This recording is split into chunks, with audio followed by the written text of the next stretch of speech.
सोचिएगा जरा कि टर्की के इस्तांबुल शहर में एक डिनर चल रहा है। अच्छा। और उस टेबल के आसपास बैठे काफी लोग ऐसे हैं जो कभी दिन में एक एक पैकेट सिगरेट पी जाते थे। बाप रे, मतलब काफी हेवी स्मोकर्स थे। बिल्कुल भयंकर आदत थी उन्हें।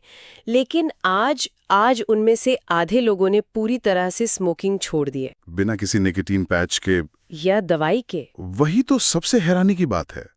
ना उन्होंने कोई पैच लगाया, ना ही अपने विल पावर या क्या कहते हैं किसी भारी मानसिक संघर्ष का सहारा लिया। उन्होंने बस एक दिन उठकर सिगरेट पीना बंद कर दिया। ये तो किसी चमत्कार जैसा लगता है सुनने में। ते पहाड़ जैसी मुश्किल लगती हैं, उन्हें मजेदार बना सकते हैं। और इस पूरी प्रोसेस को अगर मैं बिहेवियरल साइंस या मनोविज्ञान की भाषा में कहूं तो ये किसी आदत के आकर्षण को पूरी तरह से पलट देने का विज्ञान है। मतलब इन्वर्जन रूल। हम अक्सर सोचते हैं ना कि किसी बुरी आदत को छोड़ने के लिए हमें अपने दिमाग से बस लड़ना पड़ेगा। हाँ, हम सब यही सोचते हैं कि बस खुद को रोकना है। एग्जैक्टली। लेकिन असल में ये संघर्ष के बारे में नहीं है। ये उन संकेतों और उन मानसिक धारणाओं को तोड़ने के बारे में है जो उस आदत को हमारे लिए अट्रैक्टिव बनाते हैं। तो चलिए सीधे उसी इस्तांबुल वाली कहानी पर लौटते हैं जो हमारे सोर्सेज में एक बहुत ही बेहतरीन एग्जाम्पल के तौर पर दी गई है। उस डिनर में माइक नाम का एक टूर गाइड था। ओके। और माइक मूल रूप से अमेरिका के मेन शहर का रहने वाला था, लेकिन इस्तांबुल में काम कर रहा था। अब टर्की के कल्चर में तो आप जानते ही हैं, स्मोकिंग करना बहुत ही आम बात है। हाँ, वहाँ का एक तरह से सोशल नॉर्म है ये। राइट। एक सोशल ताने बाने का हिस्सा है। और माइक भी एक चेन स्मोकर हुआ करता था, लेकिन उसने बरसों पहले सिगरेट छोड़ दी थी। और जब उस डिनर टेबल पे उससे पूछा गया कि भाई तुमने ये चमत्कार आखिर कैसे किया, तो उसने सारा क्रेडिट सिर्फ एक किताब को दिया। ओह, मैं समझ गया। एलन कार की the easy way to stop smoking. बिल्कुल सही। माइक का कहना था कि ये किताब पढ़ने वाले को धूम्रपान के उस भारी मानसिक बोझ से एकदम आजाद कर देती है। हाँ, देखिए, एलन कार की वो किताब सच में बिहेवियर चेंज का एक मास्टर क्लास है। उसकी स्ट्रैटेजी ये नहीं है कि वो लोगों को डराए। मतलब वो ये नहीं कहते कि इससे कैंसर होता है या ये हेल्थ के लिए बुरी है। क्योंकि जो लोग स्मोक करते हैं वो तो ये सब पहले से जानते ही है ना। पैकेट्स पर इतनी बड़ी तस्वीर जो छपी होती है। सही कहा आपने। इसके बजाय वो किताब धूम्रपान से जुड़े हर एक क्यू या मानसिक ट्रिगर को डिकोड करती है और उसके पीछे के उस झूठ को या इल्यूजन को तोड़ती है। ठीक है, पर ये इल्यूजन आखिर टूटता कैसे है? मतलब लॉजिक की बात करें तो हर पैकेट पर वार्निंग होती है, लोग उसको इग्नोर कर देते हैं, तो किताब ऐसा क्या अलग करती है? देखिए, किताब इस बात पर अटैक करती है कि एक इंसान सिगरेट पीने के फायदों के बारे में खुद से क्या झूठ बोलता है। जैसे कई लोगों का मानना होता है कि स्मोकिंग से उन्हें स्ट्रेस कम करने में मदद मिलती है। हाँ, बहुत लोग कहते हैं कि बॉस ने डांटा तो चलो एक स्मोक ब्रेक ले आते हैं, शांति मिलेगी।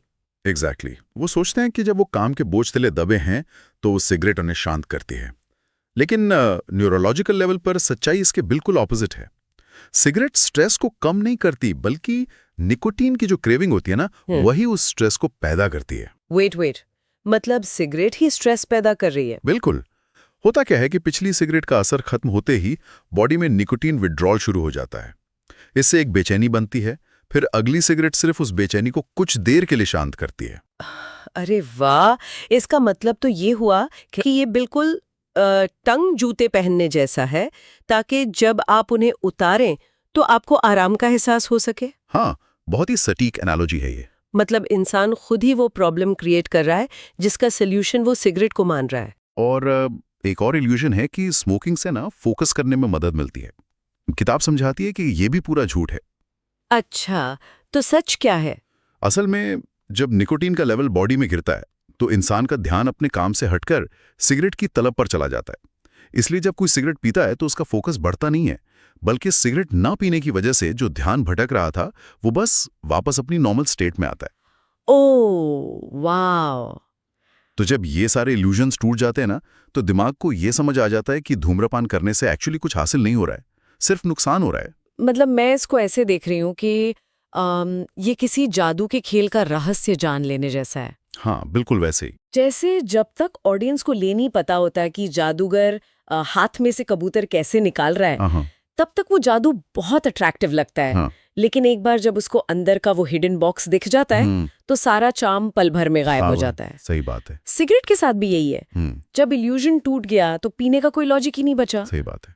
लेकिन एक सेकेंड, यहाँ मेरे माइंड में एक बहुत बड़ा सवाल आ रहा है। हाँ, पूछे ना। अगर ये सब सिर्फ किसी चीज की रियलिटी जान लेने और लॉजिकली ये समझ लेने का खेल है कि वो हमारे लिए बुरा है, तो फिर कोई भी आदत छोड़ना इतना मुश्किल क्यों होता है? आपका कहना है कि लॉजिक हमेशा काम क्यों नहीं करता? हाँ, मतलब देखा जाए तो बहुत से लोग तार्किक रूप से जानते हैं कि जंक फूड खाना या रात को घंटों फोन स्क्रॉल करना उनके लिए बुरा है। फिर भी वो उस क्रेविंग को रोक क्यों नहीं पाते? सिर्फ जादू का रहस्य जान लेना हर बार काम क्यों नहीं आता? ये बहुत गहरा सवाल है, और इसका जवाब ढूंढने के लिए हमें ह्यूमन एवोल्यूशन यानी मानव विकास के इतिहास की तरफ देखना होगा। एवोल्यूशन की तरफ? हाँ, क्योंकि कोई भी लालसा या क्रेविंग ना सिर्फ एक सरफेस लेवल की चीज नहीं होती, उसके पीछे हजारों लाखों साल पुरानी एक बहुत गहरी बायोलॉजिकल ड्राइव या प्रेरणा काम कर रही होती है। सरफेस लेवल और बायोलॉजिकल ड्राइव, इसको थोड़ा और खुलकर समझाएंगे? जरूर। मान लीजिए कि किसी इंसान का अचानक बर्गर या पिज्जा खाने का बहुत मन कर रहा है। ठीक है। तो ये एक सरफेस लेवल की क्रेविंग है। अगर कोई उससे पूछे कि भाई साहब आपको बर्गर क्यों खाना है, तो वो ये थोड़ी कहेगा कि मुझे जीवित रहने के लिए कैलोरी और एनर्जी चाहिए। हाँ, वो तो यही कहेगा कि बस टेस्ट के लिए खाना है। एग्जैक्टली। लेकिन हमारी प्रजाति के एवोल्यूशन के दौरान हमारे पूर्वजों को उन पुराने जंगलों में कभी कभार ही कैलोरी से भरपूर खाना मिलता था। ओह, अच्छा। इसलिए हमारे दिमाग की वायरिंग कुछ इस तरह से हो गई कि जब भी फैट और शुगर से भरी कोई चीज दिखे तो उसे दबाकर खा लो ताकि जिंदा रह सको। आज हमारे आसपास बर्गर और पिज्जा की कोई कमी नहीं है। बिल्कुल, गली गली में मिलते हैं। पर हमारा दिमाग अभी भी उसी एंशिएंट प्रोग्रामिंग पर चल रहा है। तो आप कह रहे हैं कि जो चीजें हम आज की रोजमर्रा की जिंदगी में चाहते हैं, उनके पीछे एक्चुअली में पाषाण युग की, मतलब स्टोन एज की ह्यूमन नीड्स काम कर रही हैं। बिल्कुल। देखिए, हम इंसानों के अंदर कुछ बहुत ही फंडामेंटल ड्राइव्स डेवलप हुई हैं, जैसे एनर्जी बचाना, खाना और पानी ढूंढना, प्यार पाना और रिप्रोड्यूस करना, दूसरों के साथ जुड़ना, सोशल अप्रूवल जीतना, अनसर्टेनिटी को कम करना और अपने कबीले में रुतबा हासिल करना। और यहाँ पर आकर ये बात सच में बहुत इंटरेस्टिंग हो जाती है, क्योंकि अगर हम ध्यान दें तो आज की हमारी जो सबसे बड़ी लत्स हैं, मेरा मतलब है हमारी मॉडर्न टेक्नोलॉजी और स्मार्टफोन ऐप्स, वो असल में कोई नई ज़रूरत थोड़ी पैदा कर रहे हैं। नहीं, वो कोई नई आदत नहीं बना रहे। वे बस हमारी इन्हीं एंशिएंट डिज़ायर्स को क्या कहते हैं, हैक कर रहे हैं। हमारे सोर्सेज में इसके कुछ बहुत ही शानदार एग्जाम्पल्स दिए गए हैं, जैसे प्यार पाना और रिप्रोड्यूस करना। ये आज की दुनिया में टिंडर यूज़ करने जैसा हो गया है। हाँ, बिल्कुल। दूसरों के साथ जुड़ना, इसका मतलब आज फेसबुक या व्हाट्सएप पर टाइम बिताना है। अनसर्टेनिटी या अनिश्चितता को खत्म करना, इसके लिए हम तुरंत अपनी जेब से फोन निकालते हैं और गूगल पर सर्च कर लेते हैं। और वो जो सोशल अप्रूवल या एक्सेप्टेंस जीतने की पुरानी डिजायर है ना, उसे तो इंस्टाग्राम ने पूरी तरह से अपने कब्जे में ले लिया है। सच तो ये है कि यहाँ जो बात सबसे ज्यादा अट्रैक्ट करती है वो ये है कि कोई भी सक्सेसफुल प्रोडक्ट या बुरी आदत जीरो से पैदा नहीं होती। वे ह्यूमन नेचर की इन्हीं डीप डिजायर्स के साथ एक शॉर्टकट बना लेते हैं। लेकिन रुकिए, यहाँ मैं आपसे थोड़ा डिसएग्री करना चाहूंगी। अच्छा, बताइए क्या पॉइंट है? क्या हम सच में एक आदिमानव का अपने कबीले के दोस्तों के साथ आपके पास बैठने को और आज के एक आम इंसान का अकेले अंधेरे कमरे में बैठकर सोशल मीडिया पर लाइक्स चेक करने को, क्या हम इन दोनों को एक तराजू में तोल सकते हैं? क्या हमारा दिमाग सच में इतना बेवकूफ है कि इन दोनों को बायोलॉजिकली सेम चीज मान ले? न्यूरोलॉजिकल लेवल पर देखूं तो हाँ, बिल्कुल सेम मानता है। क्या बात कर रहे हैं? सच में। इसे साइकोलॉजी में सुपर नॉर्मल स्टिमुलस कहा जाता है। देखिए, हमारा दिमाग इस बात का अंतर नहीं कर पाता कि हम जंगल में किसी रियल कबीले के बीच बैठे हैं या स्मार्टफोन स्क्रीन के सामने। अच्छा। दिमाग तो बस सिग्नल को रीड करता है।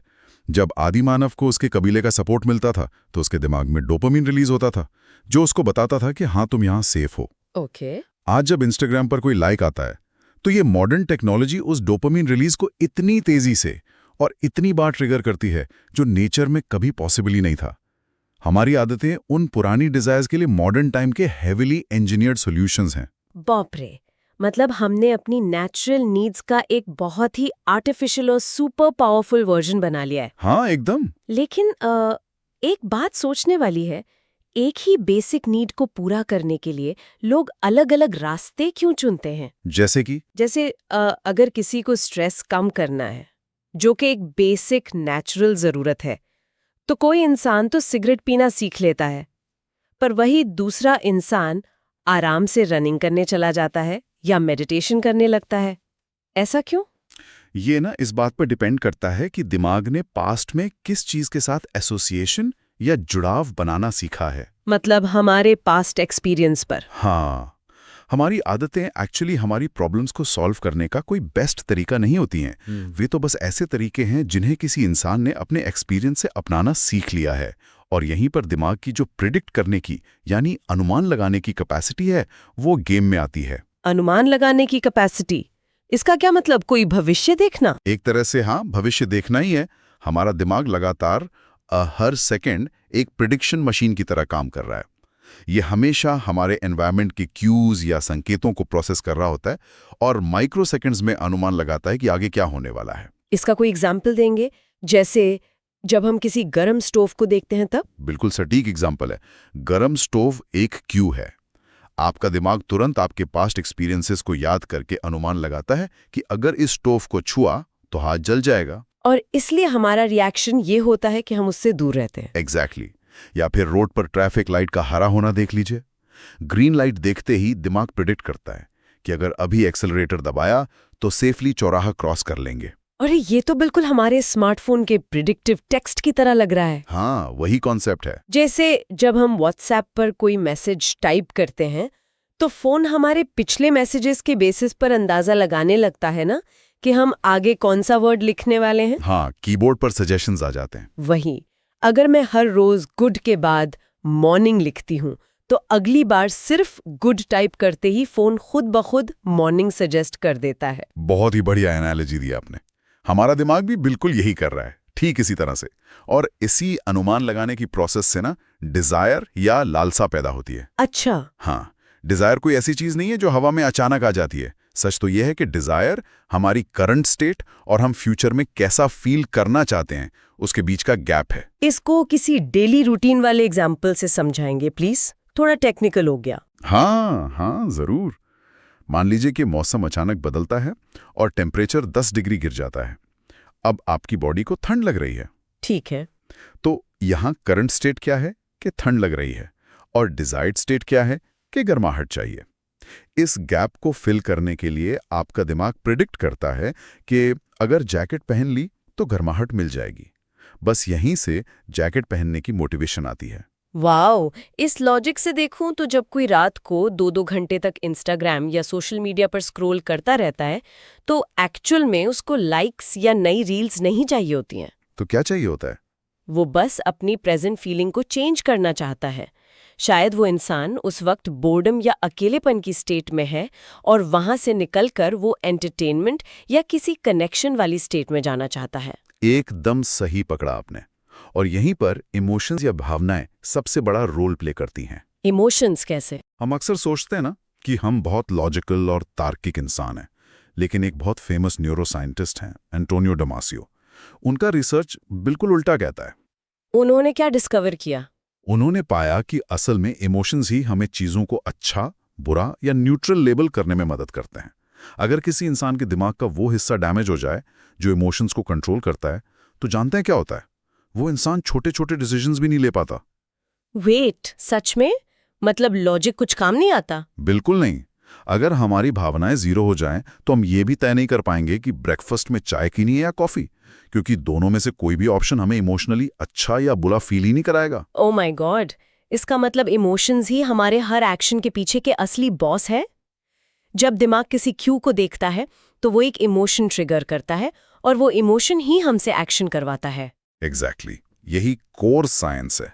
तो अगर हम इस पूरे लूप को ध्यान से देखें, जहां हमारी डिजायर्स, पैशन युग जितनी पुरानी है, हमारे आज के एप्स सुपर नॉर्मल स्टिमुलस दे रहे हैं, हमारा वो प्रिडिक्टिव टेक्स्ट वाला दिमाग लगातार अनुमान लगा रहा है और उस पे हमारे इमोशंस हमें किसी आदत की तरफ धकेल रहे हैं। हाँ, पूरा एक जाल है। तो भाई इस चक्रव्यूह को तोड़ा कैसे जाए, खास करके उन आदतों के लिए जो हमारे लिए अच्छी तो है लेकिन जिन्हें करना एक्चुअल में बहुत बोरिंग और लंबा लगता है, उनको हम कैसे हैक करें? देखिए, इस लूप को तोड़ने का या हैक करने का सबसे पावरफुल तरीका बहुत सिंपल है।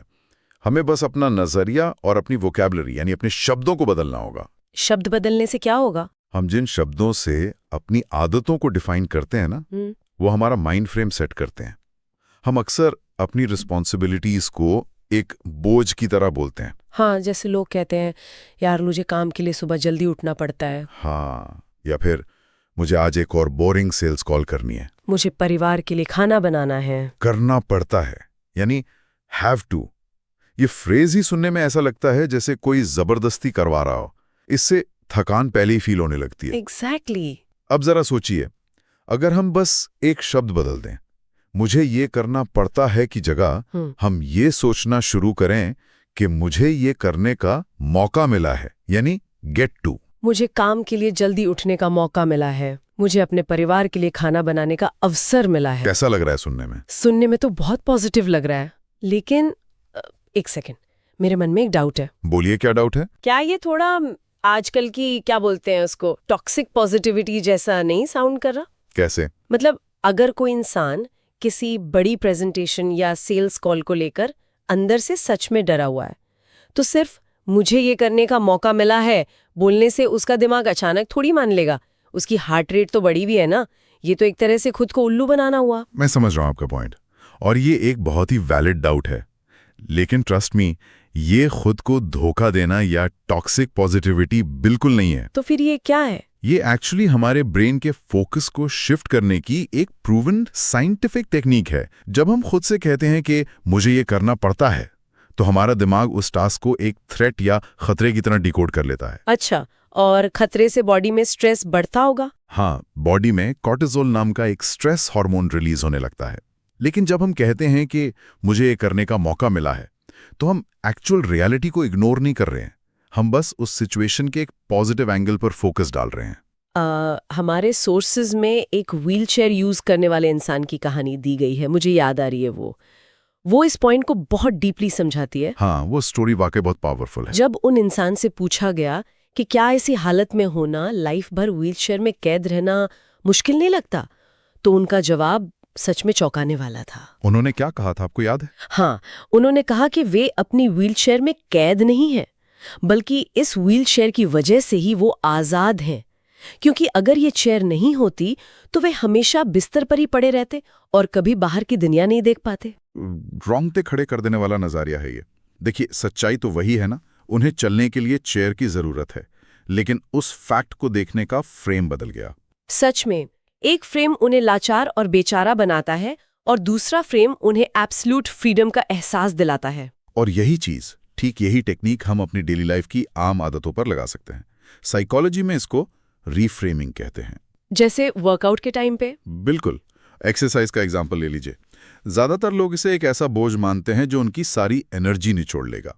जिम जाना पड़ेगा यार, बड़ा थक जाऊंगा। हाँ, एनर्जी ड्रेन लगता है। लेकिन अगर हम इसको ऐसे रीफ्रेम करें कि एक्सरसाइज आज मेरी एनर्जी खत्म नहीं कर रही है, बल्कि ये फ्यूचर के लिए मेरी बॉडी में स्टेमिना और ताकत बिल्ड कर रही है, तो हमारा दिमाग इसको एक पेन की जगह एक स्मार्ट इन्वेस्टमेंट की तरह देखने लगता है। और फिनेंसेस या पैसे बचाने के मामले में भी तो यही लॉजिक लगता है। वहां कैसे?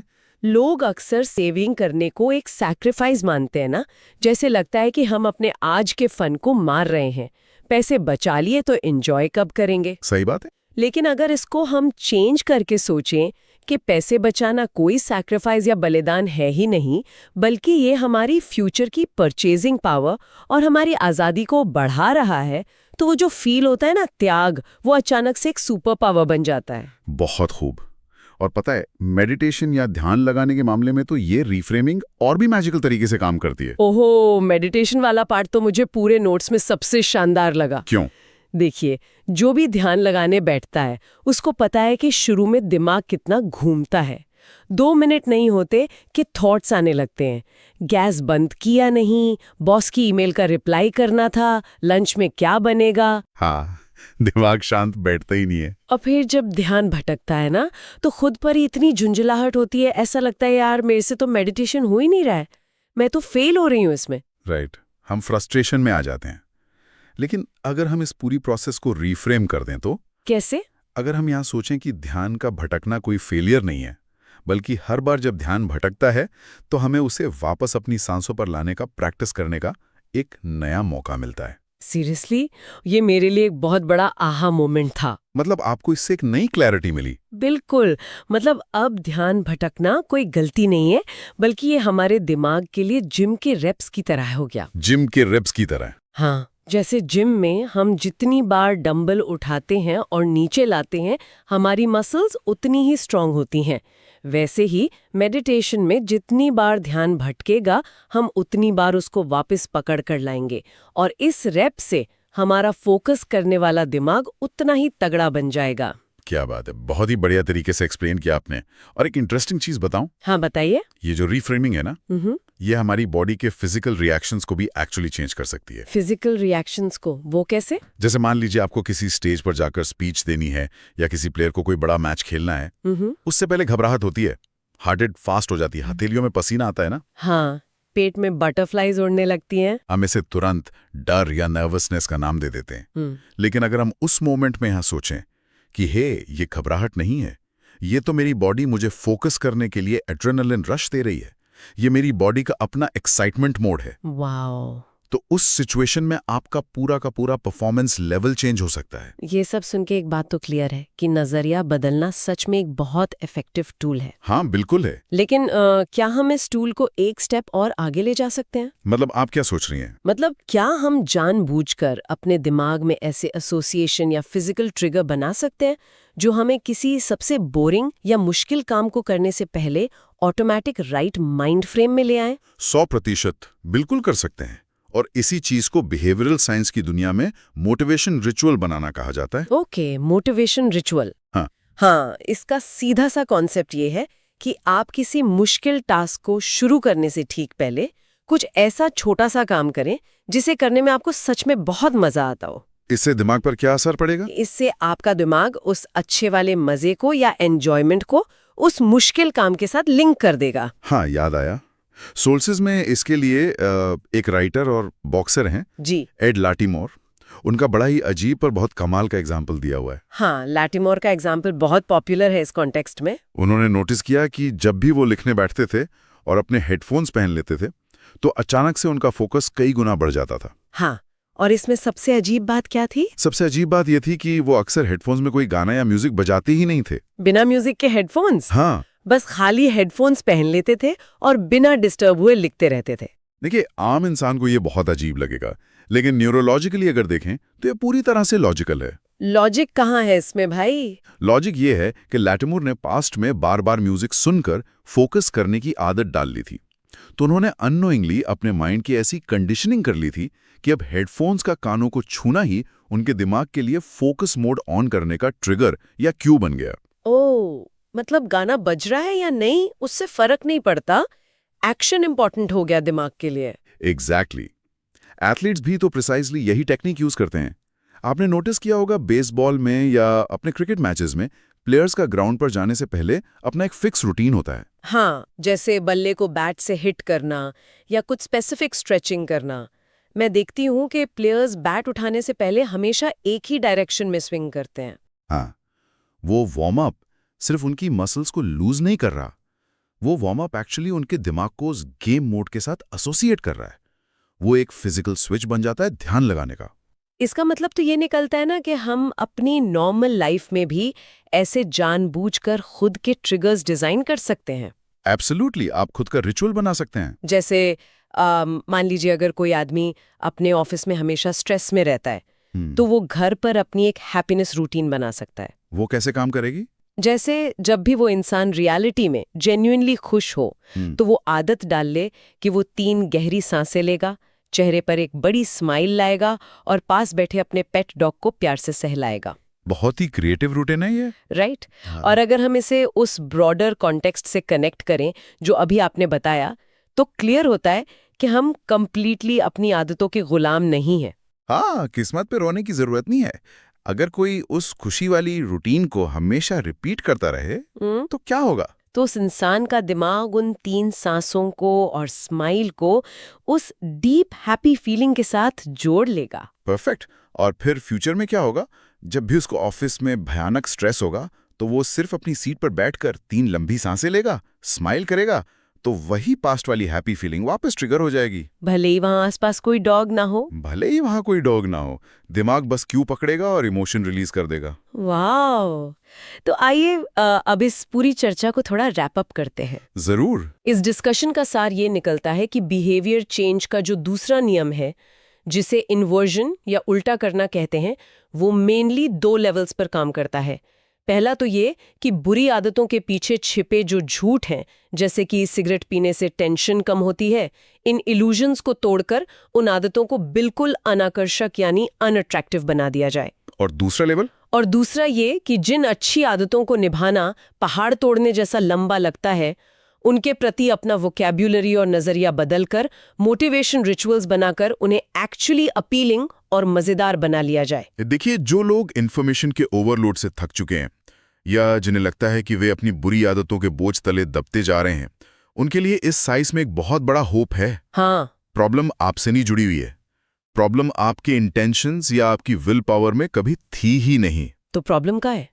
आज की इस डीप डाइव को खत्म करने से ठीक पहले मैं अपने श्रोताओं के लिए एक बहुत ही नया और थोड़ा दिमाग हिला देने वाला सवाल छोड़कर जाना चाहती हूँ। अच्छा, बताइए क्या सवाल है? हमने डिटेल में बात की कि कैसे हमारी आदतें बस हमारे माइंड की पास्ट क्यूज पर की गई प्रेडिक्शंस हैं। राइट। हाँ, प्रेडिक्टिव टेक्स्ट की तरह। तो जरा एज्यूम कीजिए, अगर कोई इंसान सिर्फ 1 हफ्ते के लिए अपने फिजिकल एनवायरनमेंट को A to Z पूरी तरह से बदल दे। A to Z बदल दे मतलब कैसे? मतलब वो अपना फोन वहीं छोड़ दे, अपना कमरा, अपना शहर, सब कुछ छोड़कर किसी बिल्कुल अननोन नई जगह चला जाए।